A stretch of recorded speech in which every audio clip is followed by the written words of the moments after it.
ខ្ញុំបងថ្លៃបន្ទប់ឲ្យ2ខែខ្ញុំសុំខ្ចីផ្ទះ2ថ្ងៃចំណែករឿងផ្សេងទៀត3ថ្ងៃទៀតចាំនិយាយគ្នា3ថ្ងៃហីតែ3ថ្ងៃទេ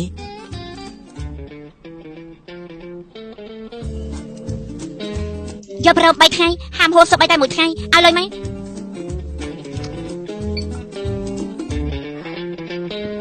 ឲ្យច្រើនម្លេះខ្ញុំបងឲ្យនាង3ខែ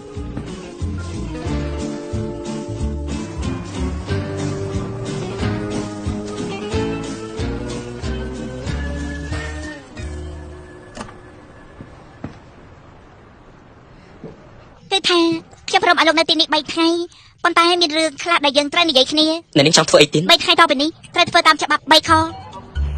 ខដំបូងហាមរំខានតារាងការងារខ្ញុំខទី2ហាមបង្ហាញរូបកាយមិនល្អខទី3ខសំខាន់បំផុតហាមលោកនាំអ្នកដតីមកផ្ទះមុននឹងខ្ញុំប្តឹងលោកអ្នកនាងនិយាយថាមិញខ្ញុំមែនទេព្រោះការងាររបស់លោកមិនសូវត្រឹមត្រូវមែនទេនេះមនុស្សធ្វើការដូចលោកក៏តែចង់នៅម្នាក់ឯងច្រើនជាងហេតុអីព្រមមកជួបបន្ទប់រួមបែបនេះអូឬមួយលោករកលុយដំបងនៅទីនេះមែនទេសរុបថាលោករកលុយដំបងនៅទីនេះទើបលោកត្រឡប់មកវិញខ្ញុំនេះពិតជាកន្លែងនេះគឺកន្លែងអើយបានន័យថាម៉េចខ្ញុំថតសម្លេងអ្នកនាងនិយាយទុកប្តឹងពីបទប្រមាណមិនបាច់ខ្វល់ទេខ្ញុំគោរពលោកតែខ្ញុំចង់ណែនាំលោកក៏តែកែប្រែចិត្តទេមើលលោកចាស់នៅកំឡោះនៅរងមមកមកក៏ស្អាតបាតទោះបីលោកប្រែមុខមាត់រូបរាងរស់ស៊ីតែទង្វើរបស់លោក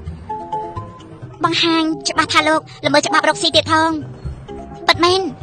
លោកមិនបាច់សង្ស័យខ្ញុំបារម្ភពីលោកបើសិនជាលោកត្រូវចាប់ខ្លួនតទៅច្បាស់ជារកការងារធ្វើមិនបានមិនស័ក្តិសមទេអូខេលោកសាកគិតមើលឲ្យបានច្បាស់ទៅចង់កែប្រែខ្លួននៅតាន់ពេល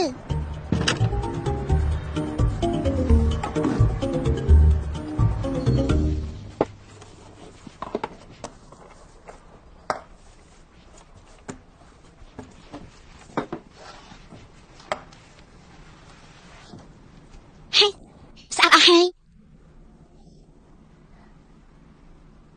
នៅជាមួយមនុស្សបែបនេះប្រហែលជាគ្មានបញ្ហាមែនទេគេក៏ចំណាយលុយឲ្យច្រើនដែរប្រហែលគ្មានផែនការអីទេមើលទៅ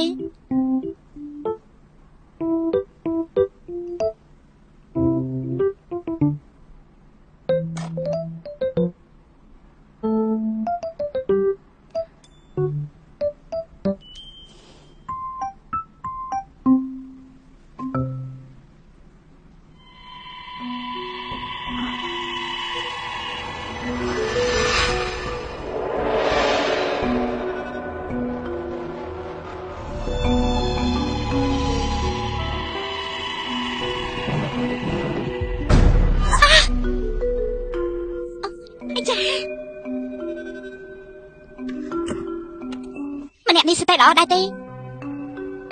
គេដូរបន្ទប់គេជាផ្ទះខ្មោចទៅហើយផតដែលគេជួបបន្ទប់រួមប្រហែលមិនមែនរកមនុស្សមករងគ្រោះចំនួនទេដឹងអូ no មិនបានទេហើយប្រកលលុយឲ្យគេវិញល្អជាង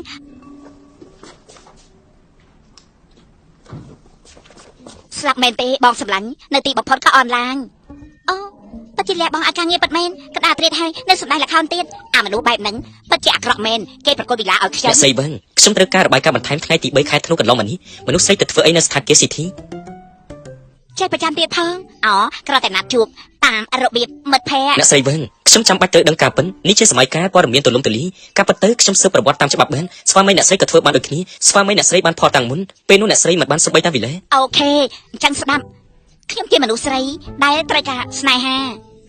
រឿងនេះមិននៅក្នុងចំណុចរបស់យើងទេចាំខ្ញុំណែនាំប្រយោជន៍ធំបំផុតតាមក្បួនការយុត្តិធម៌អញ្ចឹងខ្ញុំក៏អាចចូលចិត្តលោកបានមែនទេការរៀបការមិនបានការពារស្នេហាទេតែវាការពារទ្រព្យសម្បត្តិឥឡូវនេះការងារសេវាកម្មប្រកួតប្រជែងគ្នាយ៉ាងក្តៅកគុកនិយាយគ្នាផងពិភាក្សាផ្នែកច្បាប់បានទៀតស្ដាប់មើលទៅពិតជាអ្នកអាជីពមែន